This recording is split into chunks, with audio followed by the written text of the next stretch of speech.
ನಮಸ್ತೆ, ಮಂಜುಳಾ ವಿನೋದ್ ರೆಸಿಪಿ ಚಾನಲ್ಗೆ ನಿಮ್ಮೆಲ್ಲರಿಗೂ ಸ್ವಾಗತ. ಇವತ್ತಿನ ರೆಸಿಪಿಲಿ ನಾನು ಹಾಗಲಕಾಯಿ ಪಲ್ಯ ಮಾಡ್ತಾ ಇದ್ದೀನಿ.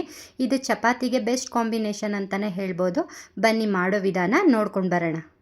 ಹಾಗಲಕಾಯಿ ಪಲ್ಯ ಮಾಡೋದಕ್ಕೆ ನಾನು ಒಂದು ಅರ್ಧ ಕೆಜಿಯಷ್ಟು ಹಾಗಲಕಾಯಿ ತೊಗೊಂಡಿದ್ದೀನಿ. ಅದನ್ನು ಚೆನ್ನಾಗಿ ತೊಳೆದು ರೌಂಡ್ಗೆ ಕಟ್ ಮಾಡಿ ಈ ಥರ ಒಳಗಡೆ ಬೀಜ ಎಲ್ಲ ತೆಗೆದಿಟ್ಕೊಂಡಿದ್ದೀನಿ. ಮೊದಲು ಹಾಗಲಕಾಯಿ ಪಲ್ಯ ಮಾಡೋದಕ್ಕೆ ಒಂದು ಪುಡಿನ ರೆಡಿ ಮಾಡಿ ಇಟ್ಕೊಳ್ಳೋಣ. ನಾನಿಲ್ಲಿ ಕಡಲೆ ಬೀಜ ಮತ್ತು ಎಳ್ಳು ಎರಡನ್ನೂ ಹುರಿದು ಈ ಥರ ತರಿಯಾಗಿ ಪುಡಿ ಮಾಡಿ ಇಟ್ಕೊಂಡಿದ್ದೀನಿ. ಹಾಗಲಕಾಯಿ ಪಲ್ಯ ಮಾಡೋದಕ್ಕೆ ಮೊದಲು ನಾನು ಸ್ಟವ್ ಹಚ್ಚಿ ಒಂದು ಕಡಾಯಿ ಇಟ್ಕೊಂಡಿದ್ದೀನಿ. ಅದಕ್ಕೆ ಸ್ವಲ್ಪ ಕಡಲೆಕಾಯಿ ಎಣ್ಣೆ ಹಾಕ್ಕೊಂಡಿದ್ದೀನಿ. ಎಣ್ಣೆ ಎಲ್ಲ ಬಿಸಿ ಆದಮೇಲೆ ನಾನು ಒಗ್ಗರಣೆಗೆ ಸಾಸಿವೆ, ಕರ್ಬೇವಿನ ಸೊಪ್ಪು ಮತ್ತು ಉದ್ದದಾಗಿ ಕಟ್ ಮಾಡಿ ಇಟ್ಕೊಂಡಿರೋ ಒಂದು 3 ಈರುಳ್ಳಿ ಹಾಕ್ಕೊಂಡಿದ್ದೀನಿ ನಾನು. ಈಗ ಈರುಳ್ಳಿ ಎಲ್ಲ ಚೆನ್ನಾಗಿ ಫ್ರೈ ಮಾಡ್ಕೊಳ್ತಿದ್ದೀನಿ. ಈರುಳ್ಳಿ ಎಲ್ಲ ಸ್ವಲ್ಪ ಕಲರ್ ಚೇಂಜ್ ಆಗಬೇಕು, ಅಲ್ಲಿವರೆಗೂ ಚೆನ್ನಾಗಿ ಫ್ರೈ ಮಾಡ್ಕೊಳ್ಳೋಣ. ಈರುಳ್ಳಿ ಎಷ್ಟು ಚೆನ್ನಾಗಿ ಫ್ರೈ ಆಗುತ್ತೋ ಹಾಗಲಕಾಯಿ ಪಲ್ಯ ಅಷ್ಟೇ ಚೆನ್ನಾಗಿ ಬರುತ್ತೆ. ನೋಡಿ, ಇವಾಗ ಈರುಳ್ಳಿ ಎಲ್ಲ ಚೆನ್ನಾಗಿ ಫ್ರೈ ಆಗಿದೆ.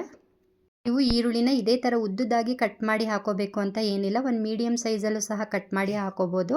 ಇವಾಗ ನಾನು ಇದಕ್ಕೆ ಒಂದು 2 ಹುಳಿ ಟೊಮೊಟೊನ ಕಟ್ ಮಾಡಿ ಹಾಕ್ಕೊಳ್ತಾ ಇದ್ದೀನಿ. ಈ ಟೊಮೊಟೊ ಎಲ್ಲ ಎಣ್ಣೆಲಿ ಚೆನ್ನಾಗಿ ಫ್ರೈ ಆಗಬೇಕು, ಮೆತ್ತಗಾಗಬೇಕು, ಅಲ್ಲಿವರೆಗೂ ಫ್ರೈ ಮಾಡ್ಕೊಳ್ಳೋಣ. ಬೇಕಾದರೆ ನೀವು ಇದಕ್ಕೆ ಸ್ವಲ್ಪ ಉಪ್ಪನ್ನ ಸೇರಿಸ್ಕೊಂಡ್ರೆ ಟೊಮೊಟೊ ಚೆನ್ನಾಗಿ ಬೇಯುತ್ತೆ. ಈಗ ನಾನು ಇದಕ್ಕೆ ತೊಳೆದು ಕಟ್ ಮಾಡಿ ಇಟ್ಕೊಂಡಿರೋ ಅಂಥ ಹಾಗಲಕಾಯಿನ ಹಾಕ್ಕೊಳ್ತಾ ಇದ್ದೀನಿ. ಹಾಗಲಕಾಯಿ ಹಾಕಿದ್ಮೇಲೆ ನಾನು ಚೆನ್ನಾಗಿ ಫ್ರೈ ಮಾಡ್ಕೊಳ್ತೀನಿ. ಈ ಹಾಗಲಕಾಯಿದು ಹಸಿ ಸ್ಮೆಲ್ಲೆಲ್ಲ ಹೋಗಬೇಕು, ಅಲ್ಲಿವರೆಗೂ ಫ್ರೈ ಮಾಡ್ಕೊಳ್ಳೋಣ. ಹಾಗಲಕಾಯಿನ ನಾವು 1 ನಿಮಿಷ ಪ್ಲೇಟ್ ಮುಚ್ಚಿಟ್ಟು ಸಣ್ಣ ಉರಿಲಿ ಬೇಯಿಸ್ಕೊಳ್ಳೋಣ. ಇವಾಗ ನೋಡಿ, ಹಾಗಲಕಾಯಿ ಬೆಂದಿದೆ, ತೆಗಿತಾ ಇದ್ದೀನಿ. ಇಷ್ಟು ಬೆಂದಿದ್ರೆ ಸಾಕು. ಇದು ಇನ್ನೂ ಅರ್ಧ ಬೆಂದಿದೆ. ಮತ್ತೆ ಇದನ್ನು ಒಂದು ಸಲ ಚೆನ್ನಾಗಿ ಮಿಕ್ಸ್ ಮಾಡಿ ನಾವು ಮತ್ತೆ ಪ್ಲೇಟ್ನ ಮುಚ್ಚಿ ಇನ್ನೊಂದು ಸ್ವಲ್ಪ ಅಂದರೆ ಇನ್ನೊಂದು 2 ನಿಮಿಷ ಬೇಯಿಸ್ಕೊಳ್ಳೋಣ. ಮತ್ತು ನಾನು ಈ ಹಾಗಲಕಾಯಿನ ಇನ್ನೊಂದು 2 ನಿಮಿಷ ಪ್ಲೇಟ್ ಮುಚ್ಚಿ ಬೇಯಿಸ್ಕೊಳ್ತೀನಿ. ನೋಡಿ, ಇವಾಗ ಚೆನ್ನಾಗಿ ಬೆಂದಿದೆ. ಈಗ ನಾನು ಹಾಗಲಕಾಯಿ ಪಲ್ಯಕ್ಕೆ ರುಚಿಗೆ ತಕ್ಕಷ್ಟು ಕಲ್ಲುಪ್ಪನ್ನ ಸೇರಿಸ್ಕೊಳ್ತಾ ಇದ್ದೀನಿ. ಹಾಗೆ ನಾನಿಲ್ಲಿ ಅಚ್ಕಾರದ ಪುಡಿ 1.5 ಟೀ ಸ್ಪೂನು, ಧನಿಯಾ ಪುಡಿ 1.5 ಟೀ ಸ್ಪೂನು ಮತ್ತು ಅರಿಶಿನ ಒಂದು ಅರ್ಧ ಟೀ ಸ್ಪೂನಷ್ಟು ಹಾಕ್ಕೊಂಡು ಈ ಹಾಗಲಕಾಯಿ ಪಲ್ಯನ ಚೆನ್ನಾಗಿ ಮಿಕ್ಸ್ ಮಾಡ್ಕೊಳ್ತೀನಿ.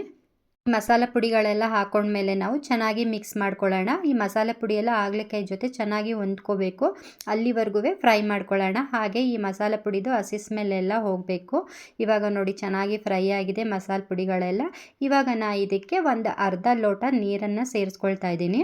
ನಿಮಗೆ ಏನಾದರೂ ಈ ಪಲ್ಯದ್ದು ಇನ್ನೂ ಸ್ವಲ್ಪ ಗ್ರೇವಿ ಜಾಸ್ತಿ ಬೇಕು ಅಂತಂದರೆ ಇದಕ್ಕೆ ಇನ್ನೊಂದು ಸ್ವಲ್ಪ ನೀರನ್ನು ಬೇಕಾದ್ರೆ ನೀವು ಸೇರಿಸ್ಕೋಬೋದು. ನೋಡಿ, ಇವಾಗ ನೀರು ಹಾಕಿದ್ಮೇಲೆ ನಾನು ಮತ್ತೆ ಒಂದು ಸಲ ಚೆನ್ನಾಗಿ ಮಿಕ್ಸ್ ಮಾಡಿ ಕುದಿಯೋದಕ್ಕೆ ಬಿಟ್ಟಿದ್ದೀನಿ. ಈಗ ಹಾಗಲಕಾಯಿ ಪಲ್ಯ ಚೆನ್ನಾಗಿ ಕುದಿ ಬರ್ತಾ ಇದೆ. ಈ ಎಣ್ಣೆ ಎಲ್ಲ ಬಿಟ್ಕೊಳ್ತಾ ಬರ್ತಾ ಇದೆ ಅಂತಂದರೆ ಹಾಗಲಕಾಯಿ ಪಲ್ಯ ರೆಡಿ ಆಗ್ತಿದೆ ಅಂತ ಅರ್ಥ. ಇವಾಗ ನಾನು ಇದಕ್ಕೆ ಪುಡಿ ಮಾಡಿ ಇಟ್ಕೊಂಡಿದ್ದೀನಲ್ಲ, ಕಡಲೆ ಬೀಜ ಮತ್ತು ಎಳ್ಳು, ಆ ಪುಡಿನ ಒಂದು 2 ಟೀ ಸ್ಪೂನಷ್ಟು ಹಾಕ್ಕೊಳ್ತಾ ಇದ್ದೀನಿ. ನಾನು ಮಾಡ್ತಾ ಇರೋ ಹಾಗಲಕಾಯಿ ಪಲ್ಯಕ್ಕೆ 2 ಸ್ಪೂನನ್ನು ಹಾಕ್ಕೊಂಡಿದ್ದೀನಿ. ಬೇಕಾದರೆ ಇನ್ನೂ 1 ಸ್ಪೂನ್ 2 ಸ್ಪೂನು ಜಾಸ್ತಿ ಸೇರಿಸ್ಕೋಬೋದು. ಗ್ರೇವಿ ಇನ್ನೂ ಸ್ವಲ್ಪ ಜಾಸ್ತಿ ಬರುತ್ತೆ, ಹಾಗೆ ಗಟ್ಟಿಯಾಗಿರುತ್ತೆ ಗ್ರೇವಿ. ಈಗ ನಾನು ಇದಕ್ಕೆ ರುಚಿಗೆ ತಕ್ಕಷ್ಟು ಬೆಲ್ಲನ ಸೇರಿಸ್ಕೊಳ್ತಾ ಇದ್ದೀನಿ. ಈ ಬೆಲ್ಲನ ಹಾಕೋದ್ರಿಂದ ಕಹಿನ ಒಂದು ಬ್ಯಾಲೆನ್ಸಲ್ಲಿ ಇಡುತ್ತೆ ಅಂತ ಹೇಳಿ ನಾನು ಸ್ವಲ್ಪ ಬೆಲ್ಲನ ಸೇರಿಸ್ಕೊಳ್ತಾ ಇದ್ದೀನಿ. ಫೈನಲಿ ಬೆಲ್ಲ ಹಾಕಿದ್ಮೇಲೆ ನಾವು 1-2 ಕುದಿಸಿ ಸ್ಟವ್ನ ಆಫ್ ಮಾಡಿದ್ರೆ ಹಾಗಲಕಾಯಿ ಪಲ್ಯ ರೆಡಿ ಆಗುತ್ತೆ. ಬೇಕಾದರೆ ನೀವು ಇದಕ್ಕೆ ಗಾರ್ನಿಷಿಂಗ್ ಆಗಿ ಸ್ವಲ್ಪ ಕೊತ್ತಂಬರಿ ಸೊಪ್ಪನ್ನು ಮೇಲೆ ಹಾಕೋಬೋದು. ಇವಾಗ ನೋಡಿ, ಹಾಗಲಕಾಯಿ ಪಲ್ಯ ರೆಡಿ ಆಗಿದೆ. ಸ್ಟವ್ ಆಫ್ ಮಾಡಿದ್ದೀನಿ. ಈ ಹಾಗಲಕಾಯಿ ಪಲ್ಯ ಚಪಾತಿಗೆ ಬೆಸ್ಟ್ ಕಾಂಬಿನೇಷನ್ ಅಂತಲೇ ಹೇಳ್ಬೋದು. ಅದರಲ್ಲೂ ಈ ಹಾಗಲಕಾಯಿ ಪಲ್ಯಕ್ಕೆ ನೀವು ಮೊಸರು ಹಾಕ್ಕೊಂಡು ತಿಂತೀರಂತೂ ಎಷ್ಟು ಟೇಸ್ಟಿಯಾಗಿ ಚೆನ್ನಾಗಿರುತ್ತೆ ಅಂತ ಒಂದು ಸಲ ಟ್ರೈ ಮಾಡಿ. ಹಾಗೆ ಈ ರೆಸಿಪಿ ಹೇಗೆ ಬಂತು ಅಂತ ಕಮೆಂಟ್ ಮಾಡಿ ಹೇಳಿ. ನನ್ನ ಚಾನಲ್ನ ಸಬ್ಸ್ಕ್ರೈಬ್ ಮಾಡ್ಕೊಂಡು ನೋಡಿ. ಬಾಯ್.